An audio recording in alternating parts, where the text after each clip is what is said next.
The true end of the Dreamcast was fairly uncertain, as games still kept seeing release throughout the 6th generation. The 7th generation was fast approaching with the launch of the Xbox 360, so just how far could official support go for the venerable Dreamcast?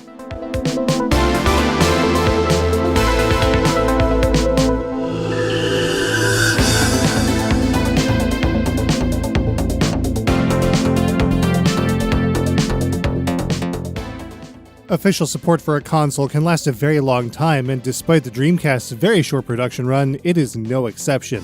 And in the case of one of the games we're checking out in Part 6, it seems some publishers may have jumped the gun just a bit. So when is the end not the end?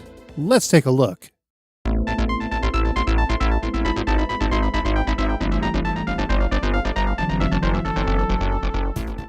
Trizeal Serveice is getting to be well known in the shmup scene thanks to their Xbox 360 and PC releases. Following the 2002 PS2 release of 12 Stag, later known as 12 Zeal, Trizeal Serveice's Trizeal would make its way to the Sega Dreamcast in April of 2005. It would not be released outside of Japan until 10 years later, after being included with the Shooting Love 2000X collection on Xbox 360's Games on Demand. All of Trizeal Serveice's games have a very straightforward presentation, and Trizeal is definitely no exception. Its front cover features a scene from the first stage of the game, with the player's ship zooming towards a group of large enemies. The title logo is small and offset to the bottom left-hand corner of the cover. The back of the manual is even more simple, a blank white panel with contact information along the bottom edge of the cover. The OB shows the genesis of Trizeal Serveice's Shooting Love title that found its way to most, if not all, of its subsequent releases, including their Trizeal release on PlayStation 2. As always, the back of the OB displays all of the compatible accessories and number of players. Guess what's supported? Yup, VGA. Keeping in line with its simplicity in design, Trizeal's disc is a vibrant red with silver underneath peeking through the title image, Trizeal Serveice logo, and the Dreamcast disc information. The inner spindle panel of Trizeal is white plastic once again, so there is no inner art, but the outer rear panel is well designed. Blunt, straightforward text seems to exclude certain players at a glance, but the rest of the text goes over Trizeal's features in a pretty straightforward manner. A dynamic image accentuated with a bunch of Tate-style screenshots make up the rest of the rear panel's design, along with all of the information from the OB. The manual is, of course, in full color, which is to be expected, but check out the story page. It's hilariously basic. Information on game secrets can also be found here as well, which is a nice touch.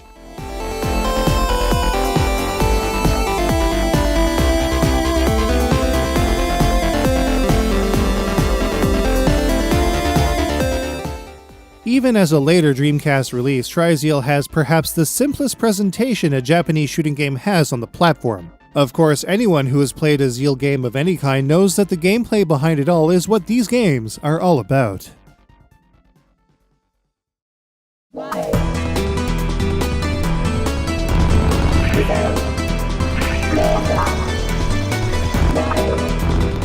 We've taken a look at Trizeal a couple of times on Bullet Heaven in the past. In Review 131, we saw it as part of Shooting Love 2000X, and in Review EX31, we examined the Shooting Love 2000XX standalone release for PC. We really enjoyed Trizeal's simple presentation and excellent gameplay. Trizeal is a vertical shooting game that allows players to change between 3 weapon systems to adapt to various situations in each of its 6 stages. It also features a great weapon power system. Power-up icons allow players to boost any one of their weapons to a level of 5, depending on which are in use at the time. When a weapon is powered to maximum level, low-level fire will also accompany any other fire type. With a simple medaling score system and a few hidden score points as well, there's just enough here for players to enjoy both the gameplay and the scoring, without being weighted down by too many mechanics. That Trizeal runs just about as well on the Dreamcast as it does on the Xbox 360 is pretty astounding. Sure, there's a little slowdown here or there, but on the whole, this could be the most impressive version of the game to see release. Based solely on the hardware being used, this is a game that should absolutely fit nicely into any shooting game fan's library for the Dreamcast.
Radirgy is Milestone's second game, which originally saw release in 2005 on Naomi arcade hardware. It would subsequently see release to the Sega Dreamcast in February of 2006, with GameCube and PlayStation 2 getting their own versions a couple months later. It would not see release outside of Japan until the Wii's Ultimate Shooting Collection in 2009, where it was renamed Radio Allergy. Radirgy has a distinct visual style all its own, which can easily be seen starting with its front cover. The iconic character Tadayo Aida makes up just about the entire image, with the Radirgy title logo squeezed way off to the top left-hand corner of the cover. The rear of the manual is much like the Trizeal manual we just took a look at, but the front and rear of the Radirgy logo is displayed in the center of the panel. Otherwise, the same kind of contact information for Milestone can be found along the bottom edge. The obi is even simpler this time around, with text reading tune and pop radio shooting. All of the same kinds of accessory compatibilities, including VGA, are found on the back.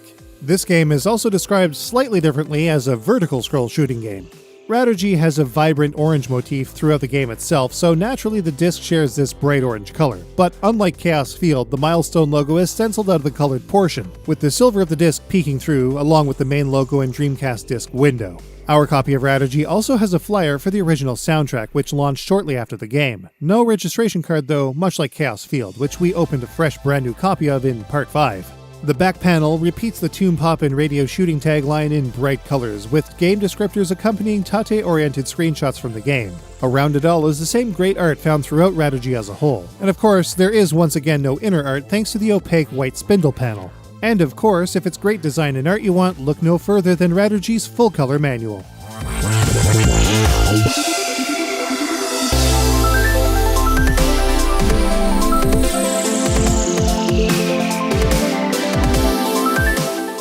Radirgy was a game that we really wanted to get for the GameCube in North America, which was to be titled Radio Allergy at the time, but the North American version was ill-fated and ultimately cancelled.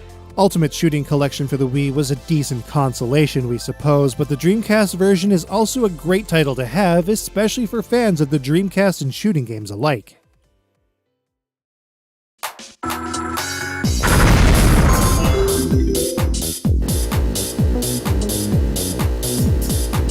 Radirgy was originally developed for Naomi arcades, but naturally it was ported to the Dreamcast pretty much completely intact. It is notable for being the first shooting game made with a cel-shaded presentation, though in the grand scheme of things, not too many cel-shaded shmups exist outside of Milestone's own games anyway. Players have access to a number of different ships, each with unique shot types and a shield. Like Chaos Field, each also has a special melee attack that has the ability to cancel out enemy shots in addition to damaging foes. Players can also use a special ability called Absorb Net to charge in while invincible, deal a ton of damage, and absorb radio signal to boost their scores while charging the Absorb Net once again. This technique, of course, is super handy for boosting scores, but also for dealing a ton of damage in a short amount of time.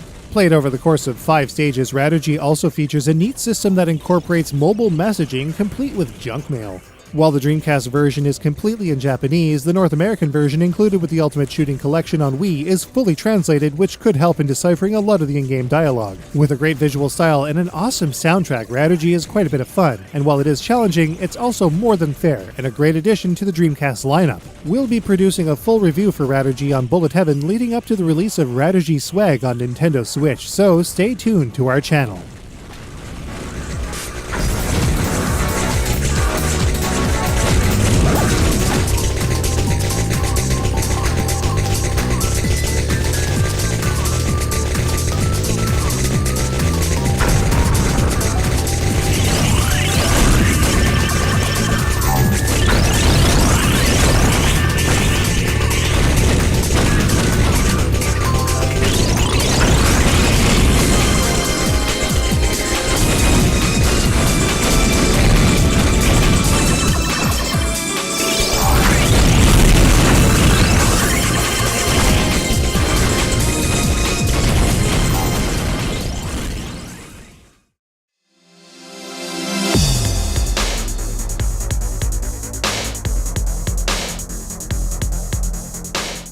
Originally released to arcades on October 27, 2005, Under Defeat would see release to the Dreamcast in March of 2006. While G.Rev has made many games since then, even with high-definition versions of Under Defeat itself making their way to PlayStation 3 and Xbox 360, Under Defeat on the Dreamcast could very well be the ultimate G.Rev shmup. Under Defeat is the first Dreamcast shooting game to see release in a DVD-style case. Only 3 shmups on the Dreamcast were produced officially with DVD cases, and the extra real estate available for the game's art really makes it stand out. In this case, we have the special edition of the game, and it has a much better cover than the standard edition in our opinion. Like all DVD-style games on the platform, Under Defeat does not have an obi. Under Defeat's manual is on the inside rather than through a clear front panel, so a different design is employed.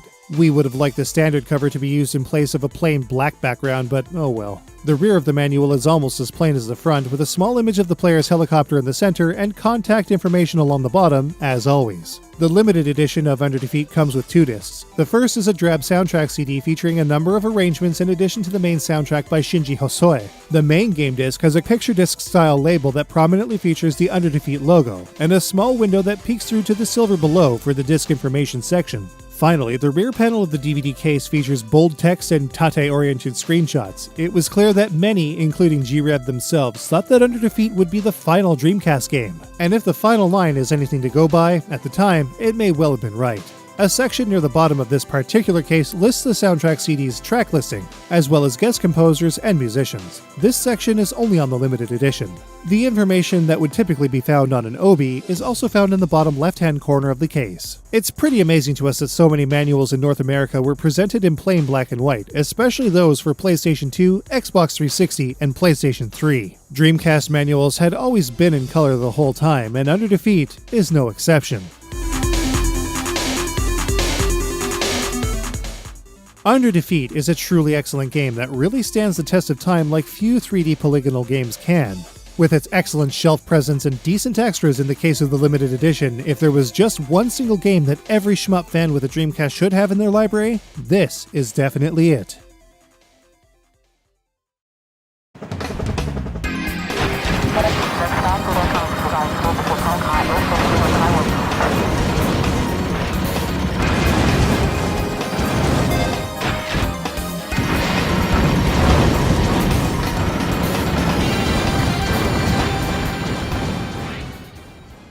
We took a look at Under Defeat HD in Bullet Heaven number 58, and while the game was fun, the music fantastic, the extra helicopters cool, and the wide mode a nice evolution of the gameplay for a widescreen setup, it was also seriously plagued with extreme slowdown on what should have been superior hardware for the task. We were pretty skeptical about going to the Dreamcast version given the age of the hardware, but we soon found out that it actually runs smoother than we'd ever imagined. It's simply shocking how well the game handles on such an old system, especially since most, if not all of the effects used in the HD version are intact here. Played over 5 stages, Under Defeat features a controversial story that follows the exploits of a helicopter pilot of the Empire fighting back at the Union, which sort of alludes to World War II Germany as the protagonists, versus the Allied quote-unquote enemy. Aside from the fact that Under Defeat was a Dreamcast game made the same year as the PlayStation 3 was launched, many people assumed that a Western release would be impossible based solely on this dicey plot. This would prove false, but it's still a very questionable narrative choice nonetheless. Despite this, the gameplay in Under Defeat is unquestionably fantastic. Players have access to attack drones of 3 different types that can be deployed to assist in dealing massive damage to the unrelenting forces they'll be up against. The action is up close and in your face with all kinds of detail and excellent visual effects throughout the entire game. It's just amazing to see smoke blown around by nearby explosions or trees swaying from the wind of the player's rotors. Detail on this level is still fairly uncommon in games today, much less from a title made over 10 years ago for a 21-year-old console. In Tate mode using a VGA box or the amazing God cable from retrogamingcables.co.uk, Under Defeat has a vertical pixel count of 640, which is just 80 shy of 720p. With a line-doubled OSSC though, that gets boosted to 1280, which, while a little chunkier, rivals the PlayStation 3 and Xbox versions for both performance and clarity.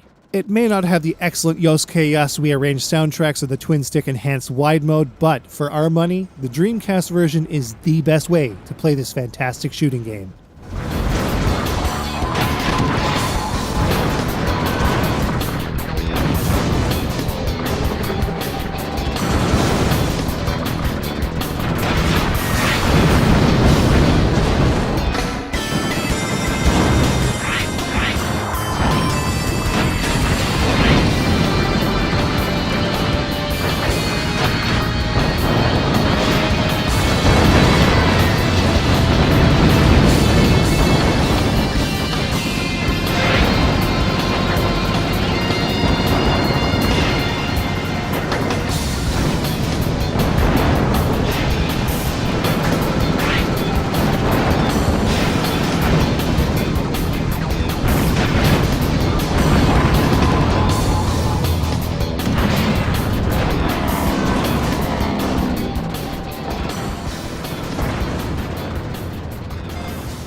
So, there's a little more to this. That's right, 4 more entries. How did this happen? The project grows once again, but we can get to those a little later on. Now for this batch. 3 more for the Japan Matrix. Just 2 more left before we dive into official borderliners. We also have to adjust the North American Matrix a little bit, but outside of an additional slot, there are no North American releases for the games we took a look at. Once again, the homebrew Matrix still remains unchanged for the time being. As far as traditional scrolling shmups go, there are only 2 left. Under Defeat claimed the title of final Dreamcast game, but Warashi and Milestone had something to say about that, and their release dates are sure to surprise. Then, after that, we're diving into the Dreamcast's borderliners. See you in Part 7.